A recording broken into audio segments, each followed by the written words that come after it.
Employee mental health and wellness is a topic many of us are having right now and have been for a while. As HR professionals, managers, leaders, C-suite, this is a key topic and something that we're all working to get our arms around, build a culture, build a workforce that supports our employee well-being. But an obstacle we continue to keep running into is trust. There's a lack of trust within our employee workforce, within our culture, that is making it very challenging, very difficult to open that conversation and gain perspective and gain feedback from our employee base on what that can look like for them. And so at Mental Wellness Unleashed, we facilitated a solution session where we discussed just that. How can you build that trust within your employee workforce, regardless of what that culture is today, so that we can be opening the conversations around employee mental health? And so I'm going to share 4 solutions that we discussed today. So first and foremost, as managers and leaders, we need to be transparent, open, and honest. And I know that may not be what you're wanting to hear right now, or you may not know how to do that or feel comfortable to do that. But here's the thing. When we as leaders can sit down and say, I am focusing on my mental well-being. I have high stress and anxiety in situations. There are times I'm not feeling resilient and I just don't even know what to do.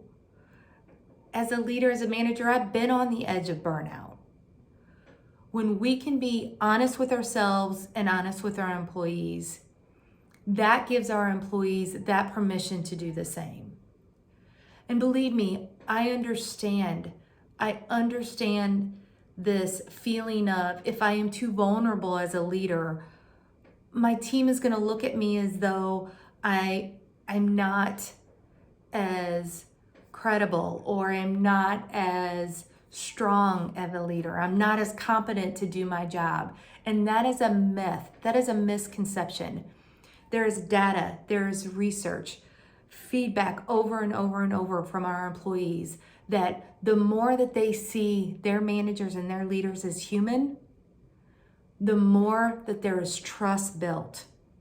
And so step 1 is we have to take the lead and lean in and have that conversation and just share our experiences. Share what we're feeling around our own wellness and the challenges that we may have with it. So that's step 1.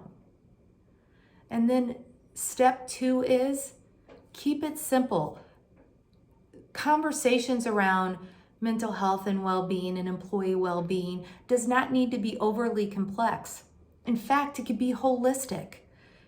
When we're talking about employee programs that we have in place around how to care for ourselves physically, why aren't we also talking about how we can care for ourselves mentally? When we're sharing and exploring programs that can support employee financial well-being, why aren't we doing the same around employee health, mental health well-being? Talk about it holistically. It's a part of who we are. Everybody has it. Keep the conversation simple. We often say, start with the heart.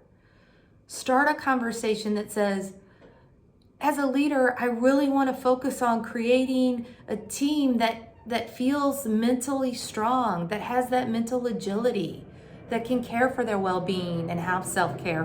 What does that look like? So second, keep it simple, talk about it holistically.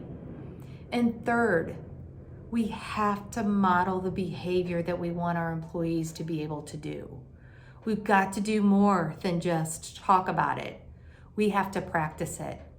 If we want self-care and self-management tools for our own mental well-being to come into play, if we want to practice resilience, if we want to practice tools to manage stress, we need to do it ourselves and put it into practice, and then keep talking about how it's working and what hasn't worked that you've now tried differently. Therefore, our employees are going to do what we do, not do what we just say. And fourth, build empathetic thinking into what we do. Lean into how can we find ways to seek to understand each other's experiences before seeking to be understood. When we have a team of empathetic thinkers, we have a team that is building trust because we know the people around us understand our experiences, even though they may not be living in it themselves, and they're willing to listen and actively listen and understand where we may be coming from, and that builds that trust. So there's 4 ways right there that we discussed in this with other HR professionals that's working within their organizations that you can be implementing today. So think about that. And listen, if you want to dive deeper into one of these, I'm happy to brainstorm some other ways to do that. Explore resources that you already have that you can leverage and lean into to build on that. Or just brainstorm in general how to break the stigma of mental health within the workplace so that trust can be built and groomed and grown. So reach out to me through IM, or I'll put a link in the comments to connect.